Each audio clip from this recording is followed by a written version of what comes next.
Hello, everyone. I'm here with Kathy Stagni from the Organic Acidemia Association.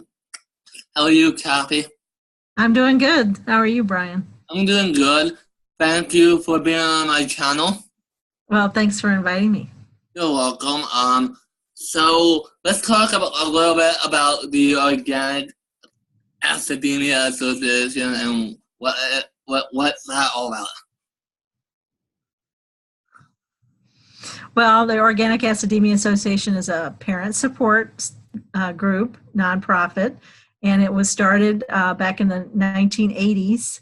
Your mom probably joined back then after you. Oh, right, yeah. It was started by Lori Aston Nielsen, who lives in Missouri, I believe, and she has a daughter with Propionic acidemia named Liz, who now is married and has 2 children.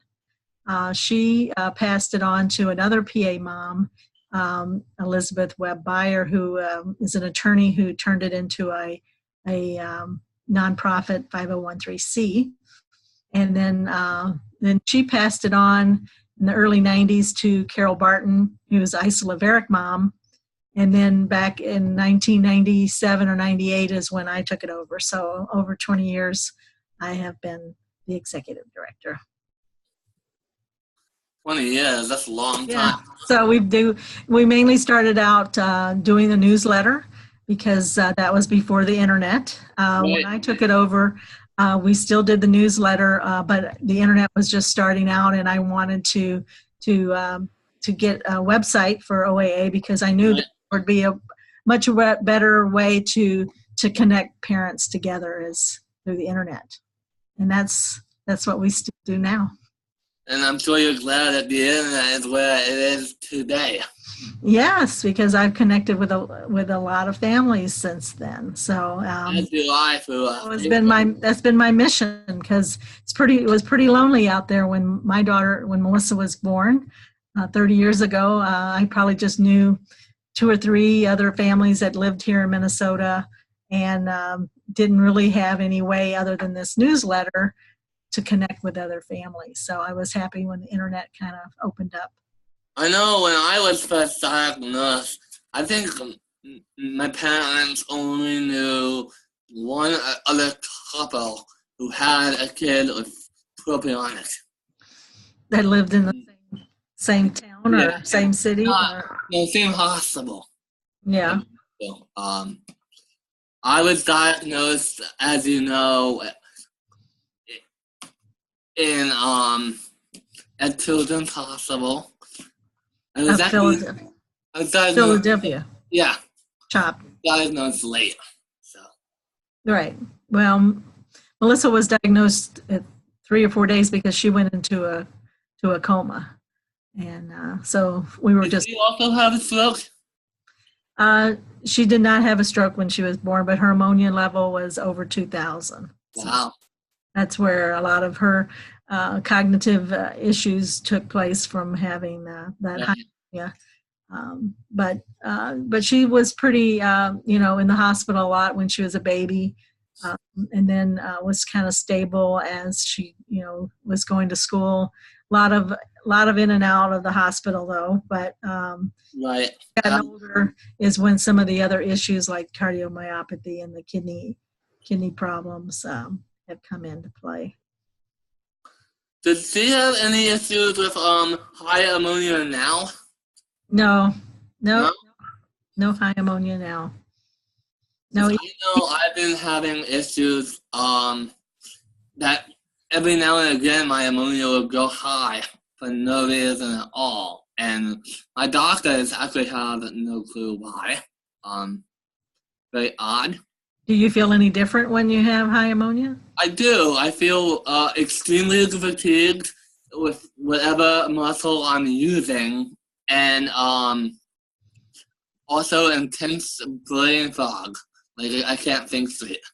Yeah. Well, Melissa can have high ketones, but then doesn't have high ammonia. Yeah. We've been to many doctors and no one knows. Yeah, that's why the NIH, that's why it's so important. I'm glad to hear that you're going to the PA study at the NIH in March, because there's going to be they are learning a lot about PA there. Right. And what kind of testing do they do? Well, they do a wide range of testing, and you can opt out of anything. You don't have to do every test if you feel uncomfortable. But they do an MRI and they do an MRS, which kind of looks at the chemical in your brain, as well as the MRI is a picture of your brain.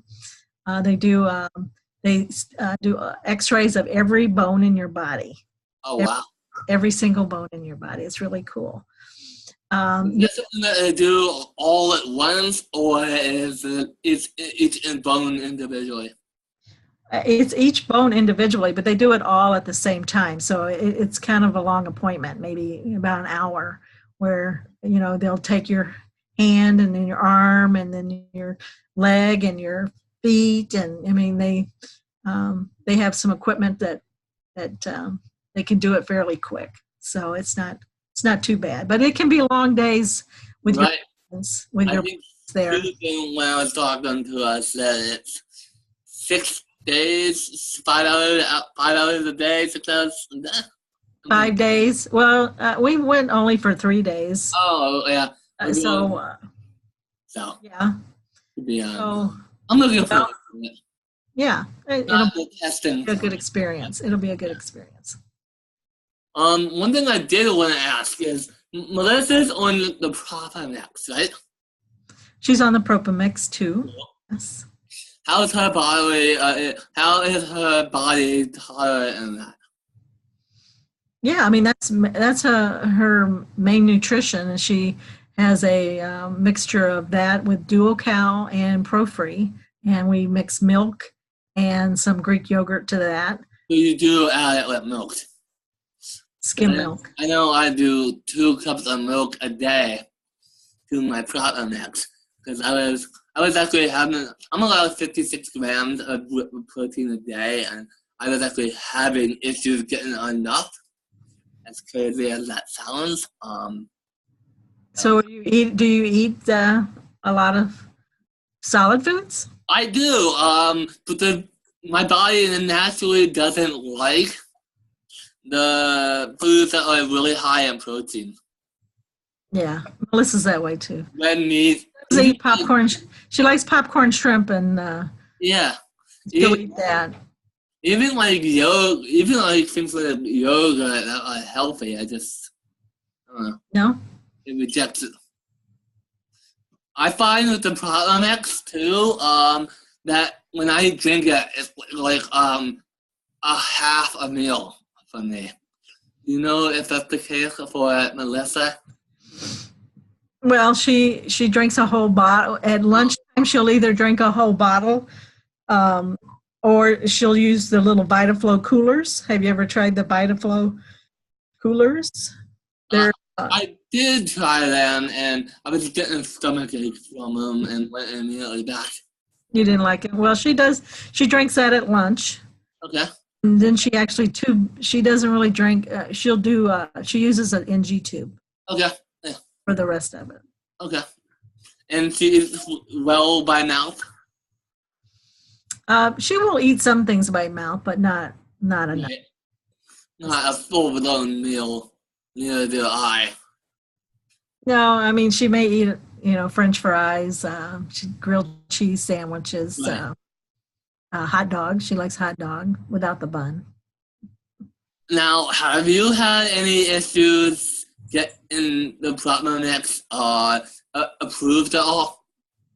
I've been fortunate that the insurance has paid for her Propionic ever since she's been born. You're very lucky. Very fortunate, although me or her dad have always been working where we have insurance, but now she's on Medicare. Right. And also Medicaid. As am I. And private insurance. So she's got 3 insurances, so they better be paying for it.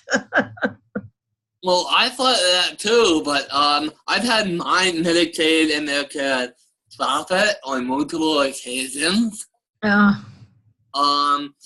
One, because I'm an adult, And the other reason being is that I'm taking an You oil. drink it and not. Yeah, which makes no sense. Well, That's how I can connect her. I can connect you with someone that can kind of help guide you through that if you need to. Fortunately, my doctor was very helpful. We just got approved, knock on wood for now. Good. Dr. Yeah. Kennedy. Well, if you need some, let me know. I can send you a case. Thank you.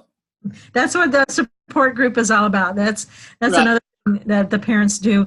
There are some families that can't get formula or the insurance don't pay for it. So there are other families on Facebook that get together and they collect a formula that maybe someone doesn't need, and we'll ship it to a family that needs it, and sometimes in another country even can't get the formula. So that's what a support group's all about, is to help each other. And your support group has been unbelievable. Well, thank you. I've met a couple outstanding people, including you. So. And now we've moved into helping. I mean, when I first started out, it was newborn screening. We advocated to expand newborn screening. It hadn't even started screening for our disorders 15, 20 years ago. And so as parents, we all, band together, advocated in every state, and now every state, 50 states, does screen for not all of our organic acidemias, but a lot of the major ones. And now we're moving on to new treatments. Pharmaceutical companies are looking to us to communicate and share information about the new treatments that are coming up for MMA and PA especially. That's awesome.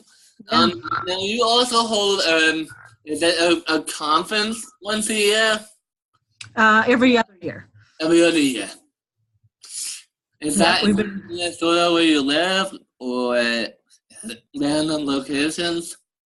Well, we've been joining with the FOD, Fatty Oxidation Disorders support group, just because they have the same doctors as we do. So ever since, I think, 2004, we combined together, and every other year we kind of move it around and we try to find a clinic that will support us.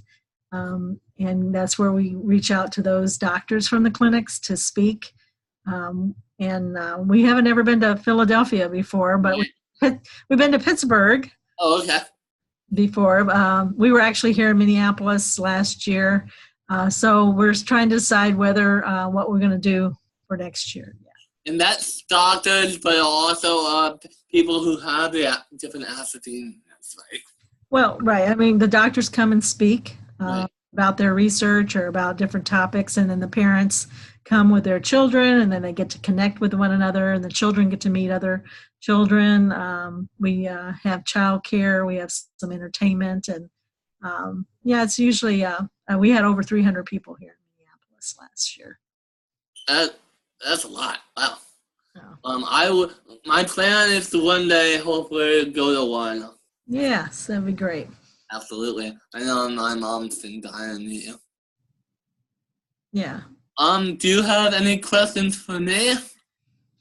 Well, I know that you wanted Melissa to come down here and talk, but now I'm down in the basement and she's upstairs, so I don't know if she knows to come down here and say hi. But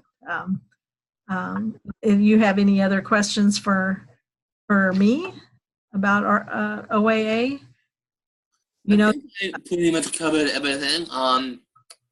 You know that we have a Facebook group. I know you're a part of it.